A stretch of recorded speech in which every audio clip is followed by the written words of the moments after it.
Thoroughness consists in doing little things as though they were the greatest things in the world. That the little things of life are of primary importance is a truth not generally understood, and the thought that little things can be neglected, thrown aside, or slurred over is at the root of that lack of thoroughness which is so common and which results in imperfect work and unhappy lives.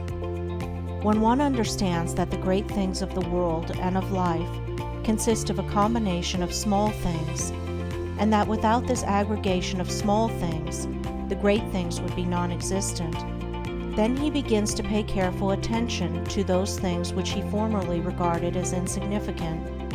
He thus acquires the quality of thoroughness and becomes a man of usefulness and influence, for the possession or non-possession of this one quality may mean all the difference between a life of peace and power and one of misery and weakness. Every employer of labor knows how comparatively rare this quality is, how difficult it is to find men and women who will put thought and energy into their work and do it completely and satisfactorily. Bad workmanship abounds. Skill and excellence are acquired by few. Thoughtlessness, carelessness, and laziness are such common vices that it should cease to appear strange that in spite of social reform, the ranks of the unemployed should continue to swell, for those who scamp their work today will another day, in the hour of deep necessity, look and ask for work in vain. The law of survival of the fittest is not based on cruelty, it is based on justice. It is one aspect of that divine equity which everywhere prevails. Vice is beaten with many stripes. If it were not so, how could virtue be developed?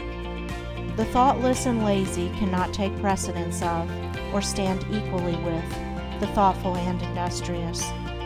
A friend of mine tells me that his father gave all his children the following piece of advice. Whatever your future work may be, put your whole mind upon it and do it thoroughly. You need then have no fear as to your welfare, for there are so many who are careless and negligent that the service of the thorough man are always in demand. I know those who have, for years, tried in almost vain to secure competent workmanship in spheres which do not require exceptional skill, but which call chiefly for forethought, energy, and conscientious care. They have discharged one after another for negligence, laziness, incompetence, and persistent breaches of duty, not to mention other vices which have no bearing on this subject. Yet the vast army of the unemployed continues to cry out against the laws, against society, and against heaven. The cause of this common lack of thoroughness is not far to seek. It lies in that thirst for pleasure, which not only creates a distaste for steady labor, but renders one incapable of doing the best work, and of properly fulfilling one's duty. A short time ago, a case came under my observation, one of many such, of a poor woman who was given, at her earnest appeal, a responsible and lucrative position. She had been at her post only a few days when she began to talk of the pleasure trip she was going to have now she had come to that place. She was discharged at the end of a month for negligence and incompetence. As two objects cannot occupy the same space at the same time, so the mind that is occupied with pleasure cannot also be concentrated upon the perfect performance of duty. Pleasure has its own place in time, but its consideration should not be allowed to enter the mind during those hours which should be devoted to duty. Those who, while engaged in their worldly task, are continually dwelling upon anticipated pleasures, cannot do otherwise than bungle through their work, or even neglect it when their pleasure seems to be at stake. Thoroughness is completeness, perfection. It means doing a thing so well that there is nothing left to be desired. It means doing one's work, if not better than anyone else can do it, at least not worse than the best that others do.